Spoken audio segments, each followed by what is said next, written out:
Здравствуйте, это новости на ТНВ, в студии Лисан Сабирова, и коротко о главных событиях этого дня. Можно ли войти в одну реку дважды? Рубин и Казань – это наш дом.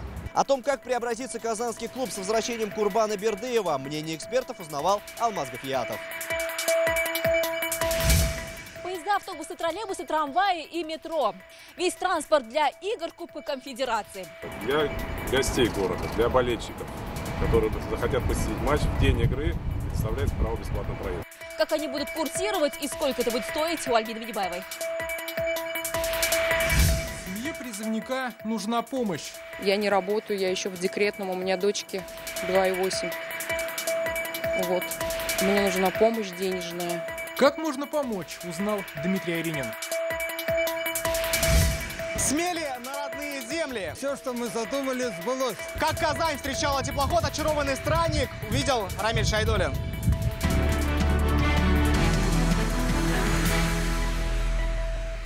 Бердыев в Казани, и этим все сказано. По крайней мере, для футбольных болельщиков и огромного спортивного сообщества республики. Сегодня Рубин и Курбан Бердыев договорились о его возвращении на пост главного тренера. Туркменский специалист уже побывал на базе и пообщался с новым руководством клуба. Какие ожидания и надежды? Алмаз Гафиятов. Бердыев бежит к своим игрокам, творец этого чуда.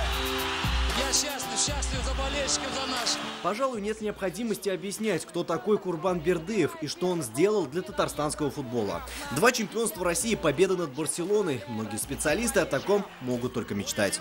Именно с центральным стадионом связаны основные вехи побед казанского Рубина. В 2001 году Курбан Бердыев впервые перешагнул двери этого объекта, после чего было 2 чемпионских сезона, а также победы в Лиге чемпионов. Сейчас основным стадионом казанского клуба является Казань-Арена, но не исключено, что матчи также будут проходить на этом стадионе.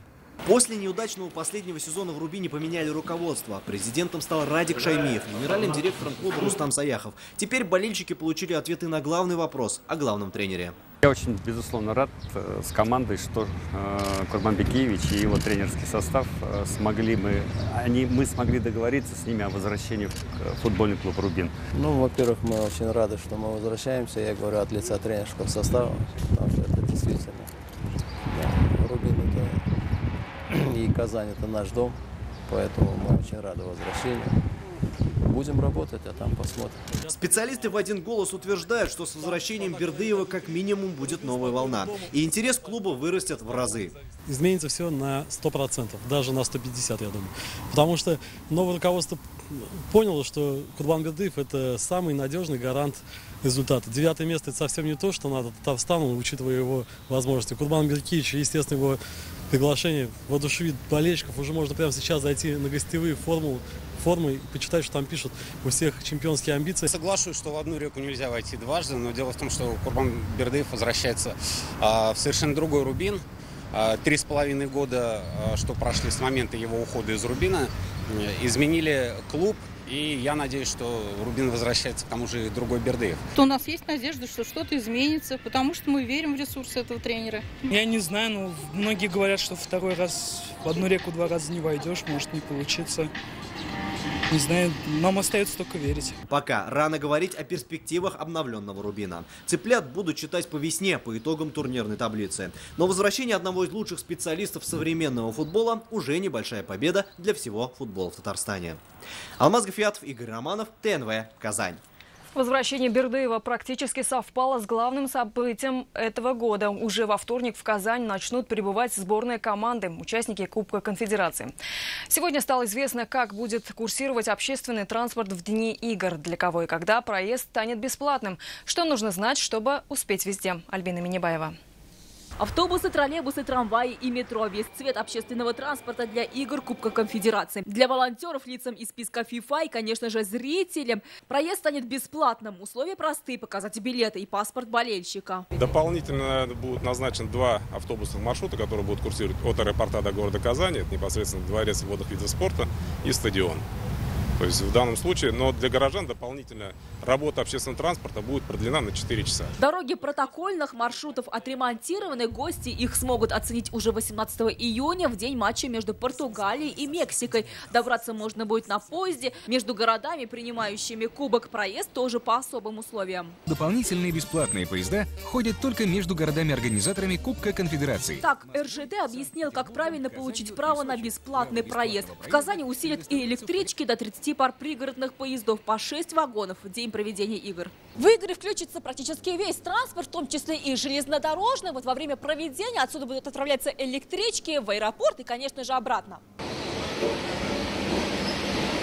Транспортная инфраструктура готова на 100%, об этом заявили в Минтрансе республики. Уверены, что не зря. В Казани ждут большой поток туристов. У нас команды такие, как Португалия, в принципе, Германия, сборная России 22 числа, поэтому интерес будет. Для автовладельцев будет паркинг. В день проведения игр для них составили карту. Территория главного стадиона – табу. Самая ближайшая от Казани-арены – парковка возле Дворца единоборств и соседних торговых центров. Альбина Минибаева, Данил Филатов, ТНВ, Казань.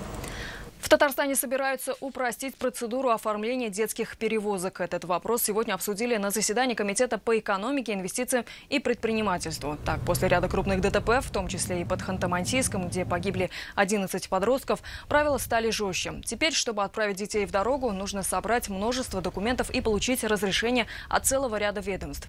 И в республике это уже ударило по турпотоку. Так, к примеру, резко сократилось число школьных экскурсий в Казанский Кремль. Понимая эту проблему, для упрощения организации школьных туристических поездок нами совместно с Министерством образования инициирована работа по разработке регламента детских перевозок и перевода всей процедуры в электронный вид. Временное согласование документов может быть сокращено в 2 раза.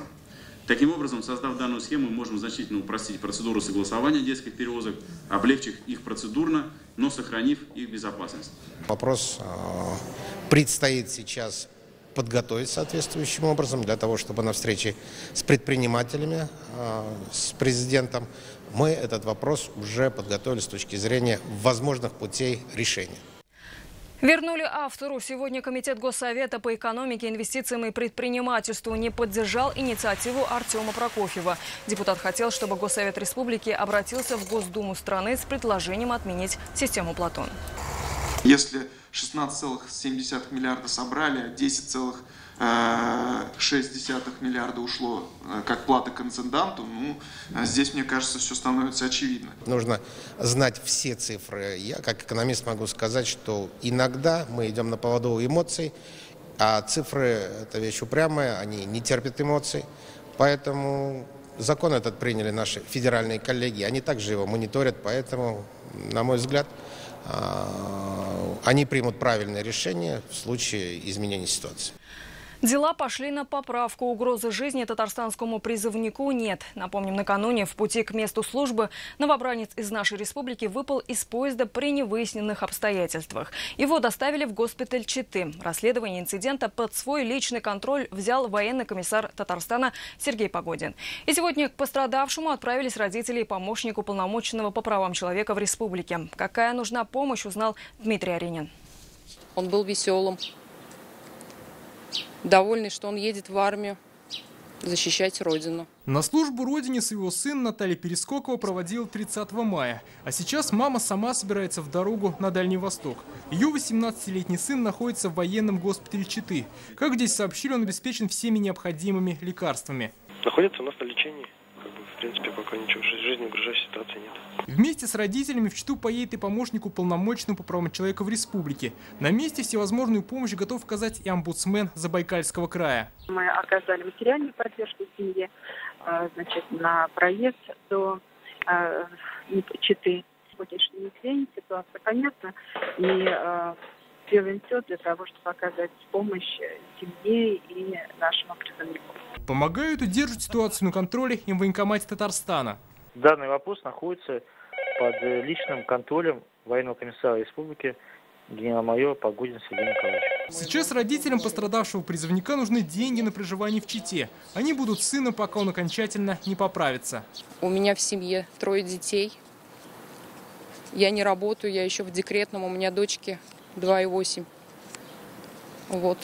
Мне нужна помощь денежная. Власти республики семью защитника Родины в беде не оставят. Помочь могут и все желающие. Для этого можно перевести деньги на банковский счет родителей или связаться с ними по телефону, что на экране, и оказать еще какую-либо поддержку. Дмитрий Аринин, Марат Зайдуллин, ТНВ, Казань.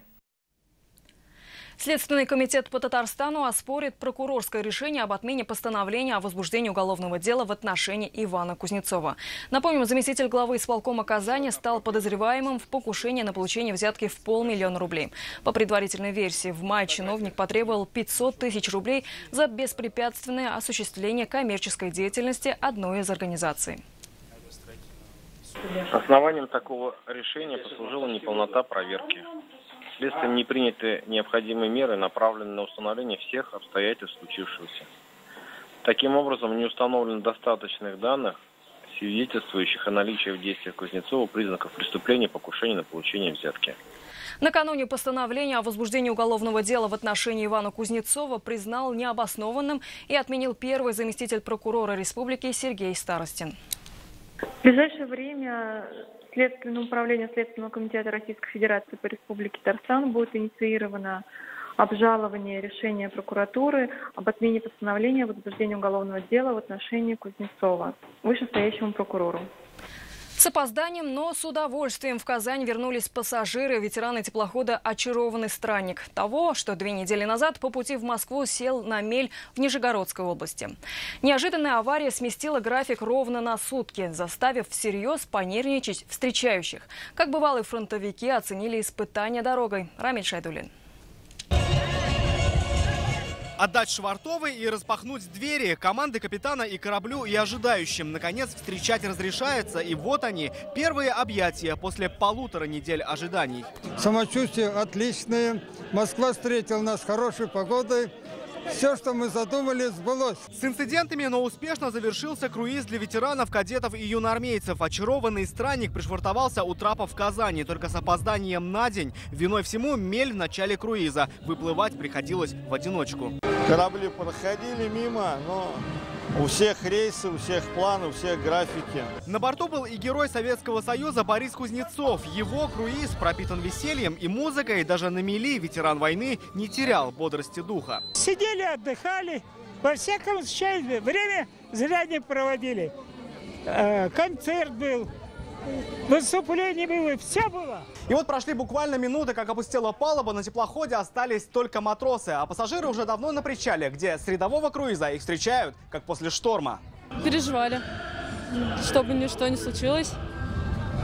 Не знаю, чтобы не затонули, чтобы не повторилось в Болгарии. По словам капитана, они съехали с маршрута из-за дождя и тумана. Сегодня «Очарованный странник» технически исправен. В новый рейс уже вечером. Рамиль Шайдуллин, Андерсон Тальцев, ТНВ, Казань. Хорошо, когда у истории добрый конец. Сегодня в Казани открылся центр для женщин, оказавшихся в непростой жизненной ситуации.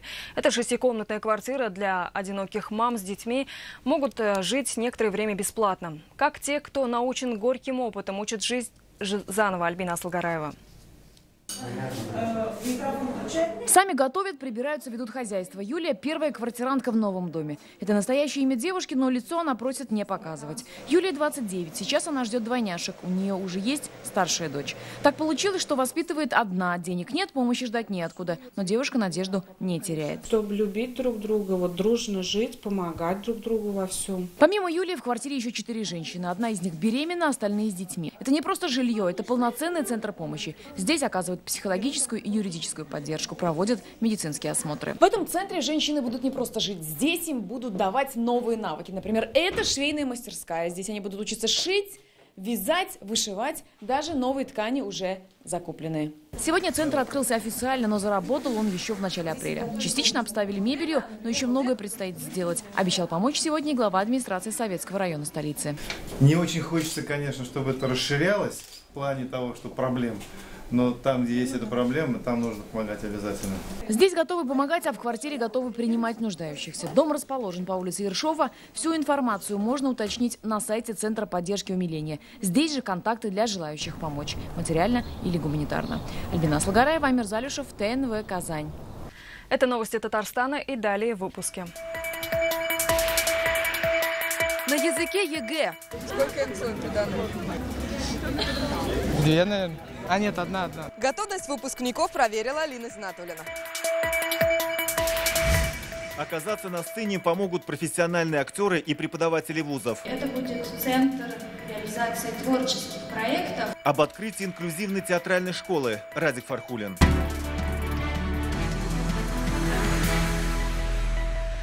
Рустам Минниханов с рабочим визитом находится в Казахстане. Президент участвует на международной выставке «Экспо-2017» в Астане. Президент Татарстана вошел в состав российской делегации, возглавляемой Владимиром Путиным. На экспозициях и стенд нашей республики. Как он выглядит, можно судить по фотографиям, опубликованным в инстаграме Рустама Минниханова. Наш потенциал презентовали президенту России. Иннополис сегодня празднует день своего рождения. У истоков амбициозного проекта стоял Рустам Минниханов. Сейчас в городе проживают 2500 человек. В эти минуты там находится наш корреспондент, и она с нами на прямой связи. Александра, здравствуйте. Как жители татарстанского Сколково празднуют день рождения своего любимого города?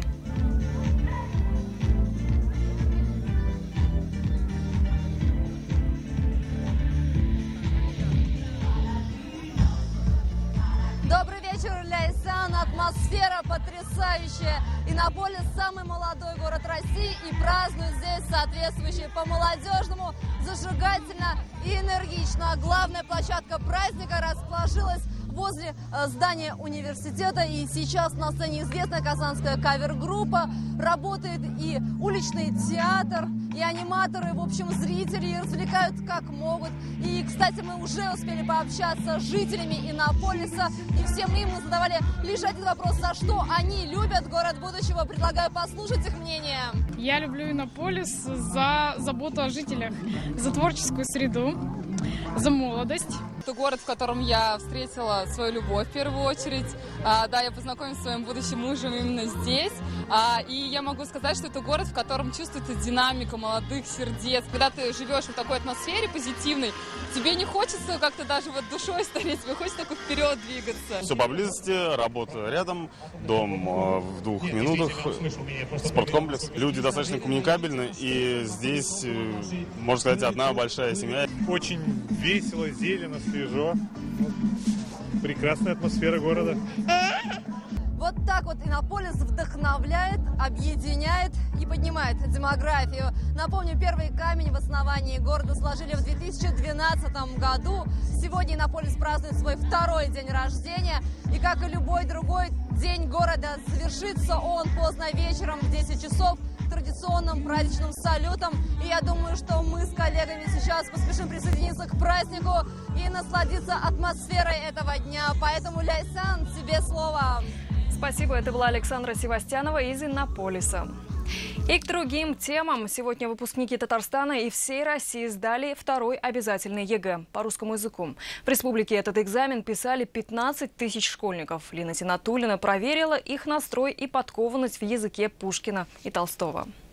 Готовы? Да, готовы, целый год готовились. Вот и шанс показать то, что дали годы подготовки. 15 тысяч вчерашних школьников сегодня вновь сели за партой. ЕГЭ по-русскому для поступления нужен каждому, но кому-то особенно.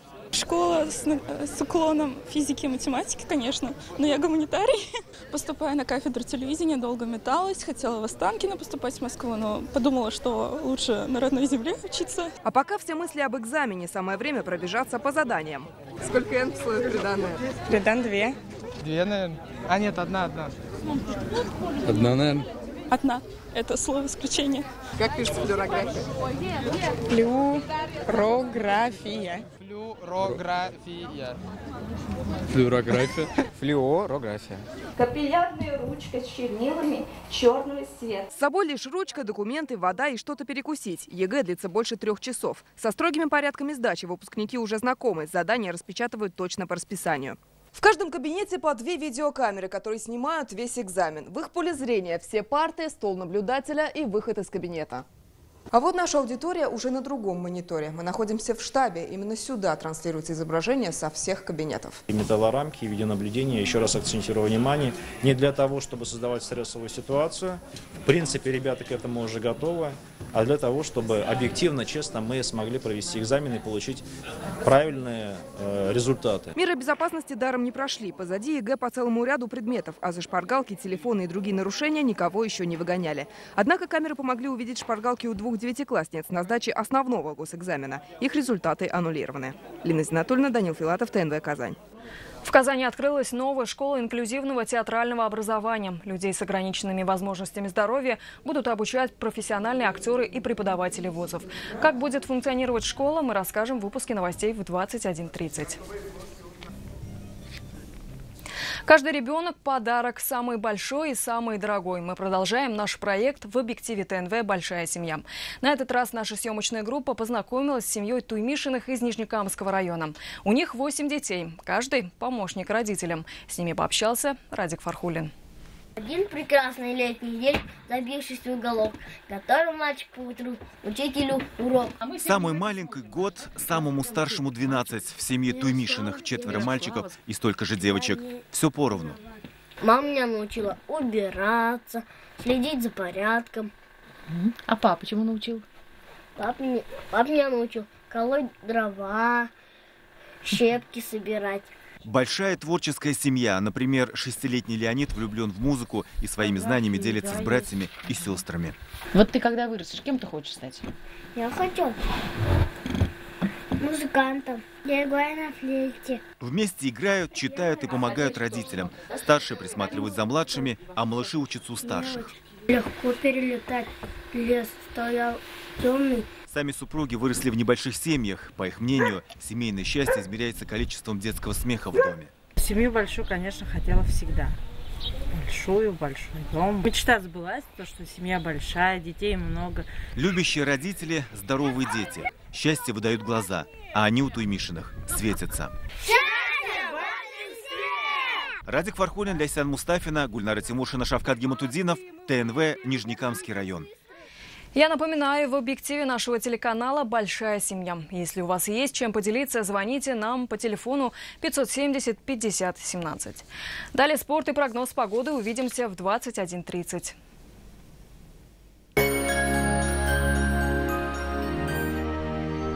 Огромный ассортимент портьерных тканей, постоянное обновление коллекции, портьерный салон «Феерия». В поисках выгодного предложения ипотеки вы обходите много адресов. Заоблачное, высокое, среднее, рыночное. Но если вы ищете низкую ставку, запишите. Выгодная. Банк Аверс. Доступная ипотека здесь.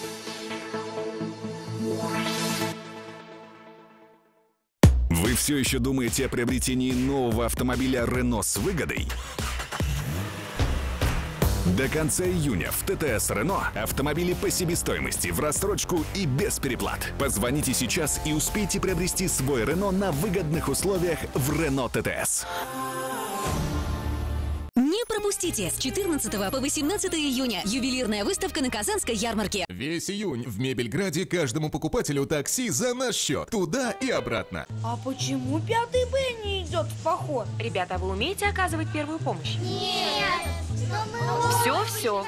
В поход идут только старшие классы. 5 Б пойдет в поход! Yes.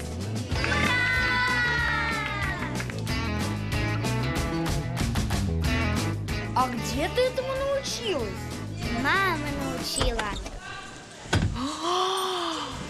А это меня папа научил. Воспитайте у ребенка любовь к труду. Министерство труда Республики Татарстан. Ура! Каникулы! Не надо учиться! Я иду в дельфинарий! Дельфинарий в Набережных Челнах 70 16 42. А теперь и в Казани на Декабристов 1 523 83 94. Маршрут Казань-Лениногорск на комфортабельном микроавтобусе. Стоимость проезда 250 рублей. Телефон 8 986 912 9202. Внимание! Срочная ликвидация склада новых Nissan. Скидка 180 тысяч не предел. Подробности в автоцентре Марка. Звони 4 5 3 единицы. Мы вместе делаем радио. Ты выбираешь лучшую музыку. Ты выбираешь новости онлайн. Спасибо за твой выбор. Болгарадиосы. Мы первые в Татарстане.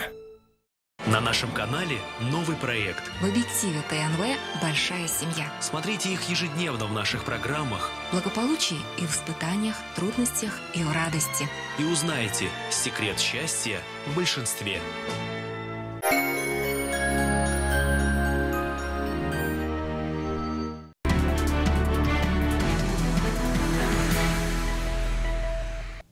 Добрый вечер. Время новостей «Спорт» на ТНВ, в студии Алмаз Гафиятов. Главной темой дня, безусловно, стало возвращение Бердыева в казанский «Рубин». Однако не стоит забывать и о футболистах. Сегодня рубиновцы вышли из отпуска и прошли плановый медосмотр. Уже завтра команда отправится на первый тренировочный сбор, который пройдет в Австрии с 10 по 20 июня. На медосмотр не смогли приехать Максим Канунников и Руслан Камболов. Они находятся в расположении сборной России. Сегодня команда встречается со сборной Чили в рамках подготовки к Кубку Конфедерации. Это последняя проверка перед домашним чемпионатом. Дальше сборные прибудут в города-участницы. В Казани одним из первых ждут представителей сборной Португалии и Мексики. Российская дружина на Казань-арене сыграет 24 июня против команды Мексики. Продолжаем тему. Команда из Новосавиновского района стала лучшей среди юных футболистов Казани. На стадионе Тасма завершился финальный этап турнира «Кожаный мяч». В решающем поединке школа номер 179 из Новосавиновского района одержала победу над командой школы номер 33 из авиастроительного района со счетом 2-0. Лучшие юные футболисты из Казани теперь отправятся на республиканский финал турнира. Отборочные матчи 53-го сезона начались в апреле. В них приняли участие команды из более 100 школ нашего города. Всего путевки на республиканский финал разыграли 203 команды во всех возрастных группах. Теперь победители финала сразятся с лучшими непрофессиональными футболистами со всей страны за главный приз участия в международном футбольном лагере, который пройдет в 2018 году в России. Там ребята смогут представить страну на одноименном турнире юношеских команд из разных стран. И в завершении к новостям волейбола. Сегодня стартовал второй игровой уикенд мировой лиги, который сборная России проведет во французском городе По. Напомним, что первый этап турнира был перенесен из Сургута в Казань. На домашней площадке подопечные Сергея Шляпникова смогли одержать только одну победу над сборной Аргентины. В двух остальных противостояниях с Францией и Болгарией наши волейболисты уступили. Отметим, что на групповом этапе команды сыграют по 9 матчей. Во втором туре с 9 по 11 июня сборная России сыграет во Франции с хозяевами, итальянцами и американцами. Третий тур россияне проведут в Польше 15-18 июня с местными игроками, американцами, а также иранцами. И это все новости спорта к данной минуте. Будьте здоровы и занимайтесь спортом. До свидания.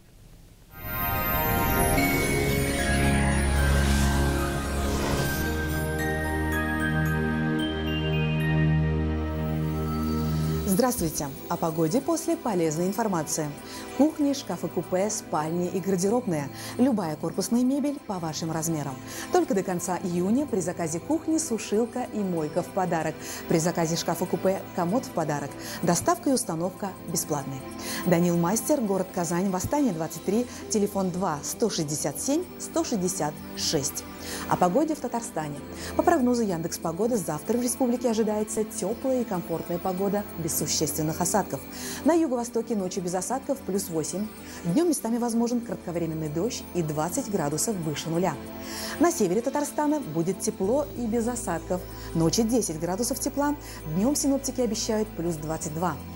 На севере Татарстана переменная облачность, также тепло. Ночью плюс 9, днем плюс 21. На северо-западе будет ясная и комфортная погода. Ночные температуры около 9 градусов тепла, днем плюс 22. Солнечная погода без осадков и на юго-западе Татарстана. Ночные температуры плюс 7, днем около 22 градусов выше нуля. В центральных районах республики ночью без осадков плюс 10, а вот днем местами возможен дождь и 21 градус тепла. В последующие дни теплая и комфортная погода сохранится. Местами пройдут дожди. ЖК «Приволжский» – это кирпичные дома с индивидуальным отоплением от 45 тысяч рублей за квадратный метр с чистовой отделкой. ЖК «Приволжский» – качество по разумной цене. Телефон 561 08 81. ЖК «Приволжский» – это кирпичные дома в чистовой отделке с индивидуальным отоплением в 12 километрах от центра. Цена от 45 тысяч рублей за квадратный метр. ЖК «Приволжский» – чистый воздух и прекрасный вид на Волгу. О погоде в Казани. Завтра в Казани переменная облачность, без осадков. Ночные температуры плюс 10-12, днем 21-23 градуса тепла. Ветер северо-западный умеренный. Атмосферное давление 756 миллиметров ртутного столба, влажность воздуха 66%. Магнитное поле Земли спокойное. Это вся информация о погоде. В студии была Лейла Латыпова. Всего доброго и до свидания.